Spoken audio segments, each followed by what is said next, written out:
Hello friends, very good morning to all of you. So we are in problem solving two, signature validation failed. So maybe you have seen this error, like in the case of SAML communication, the signature validation is failing, which basically interrupts the communication SAML, and user is unable to access the application through single sign-on. So we'll try to see that what is the cause and how we can fix it. Let's begin.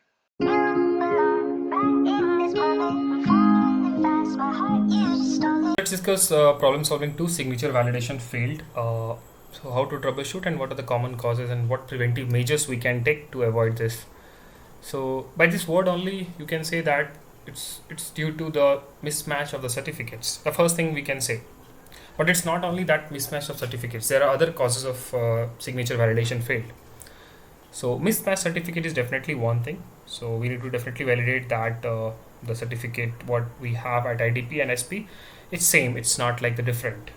Then you can check on the metadata. Third is very important, incorrect signing algorithm. So you need to validate the signing algorithm also. What signing algorithm SP is using and what signing algorithm IDP is using. Because IDP also has to sign the SAML response and SP also has to sign the SAML authentication request. So we need to see what signing algorithm the issuer is using and whether it's accepted or not by the receiver, right? Then you have corrupt or altered SAML response. That means the response itself have some space, like that. So message itself corrupted. Last is relay state or ACS URL mismatches. This is not very important point, but at the last you can check this also. But indirectly it can relate as this validation error, but not at the first. So maybe you can check at the later. Once you investigate at that point, you can check at the later what is the relay state or ACS if there is any mismatch on that. So troubleshooting, how we can troubleshoot this. So yeah, ping-fed server log is really very important thing, but we are not supposed to jump directly to the server log because it will take some time to investigate. But it's really giving a very good information. But we are not supposed to jump directly first to the server log because because we need to see if there is a way to resolve the problem in less time. Because we need to look onto the time also. Because we are not supposed to give a 1 hour time to small problem. We need to see that how we can fix the problem in less time. So for that, the best thing is you can just look for the use Chrome like browser developer tools or any SAML tracer to identify the request and response. See how the request is initiated by the SP, how it's signing the request, what are the algorithm it uses, and then just do the validation same at the IDP site. So using the tracer, it can really help you to understand in terms of the signing, the request, signing the response, algorithm, what it uses, ACS, relay state, all those you can able to analyze from the tracer itself. So just first try that to analyze the problem. And then you can later go and just check the configuration of ping-fed, and then let the last when you're not getting exactly what is the issue, then at the last you can go to ping-fed server log and just analyze one by one, line by line, to get the actual root cause, and you'll definitely get from there, right? So these are the things like you can easily able to find the problem. The preventive measures I can say, like what you can use here, like in the ping-fed you see there is an option of enable automatic metadata refresh. So if you have that enabled option, or if you're just using the URLs, right, metadata URLs to update the connection, in that case what will happen, let's say if SP is updating the certificate or updating any other information like attribute, entity, consumer, it will automatically reflect at the ping-fed rate at the IDP end, due to which users will not see any issue in terms of single sign-on.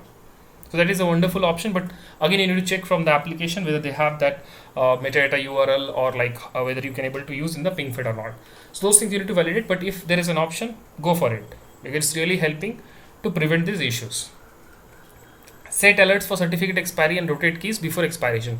So in ping-fed you see that we are using a common certificate for signing the response. So that certificate ping-fed itself care for the expiry and the notification alert. But in the case of SP, when you're just importing the SP certificate for authentication request or logout request, just make sure that you are just somehow you are managing the expiry of that. That means, let's say that I'll give you one way.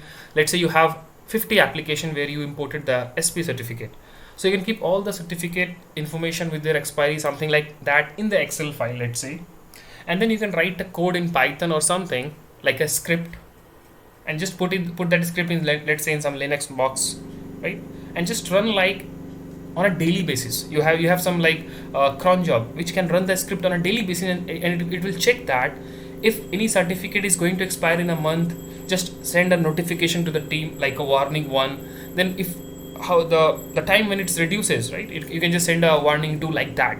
So that type of development you can do for monitoring purpose, because you need to somehow monitor those certificate also, because might be the application team is not monitoring, or if they miss, anyhow the users will be impacted and you need to save that. So you can use this.